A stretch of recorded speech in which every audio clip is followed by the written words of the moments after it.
এখন সাবা this is দিয়ে বাক্য গঠন করবে। কয়টা বাক্য গঠন করতে পারবে বলো তো দেখি? 5টা বলো। হ্যাঁ, 5 সেন্টেন্স বলো।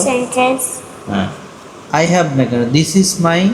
This is my head. হ্যাঁ, এই হয় This আমার is মাথা। the- জোরে বলো। দিস ইজ মাই এই শোনাই হেড। তো দাও। জোরে বলতে হয় তাহলে। This is my head. হ্যাঁ, This is my pen. হ্যাঁ, This is my eyes.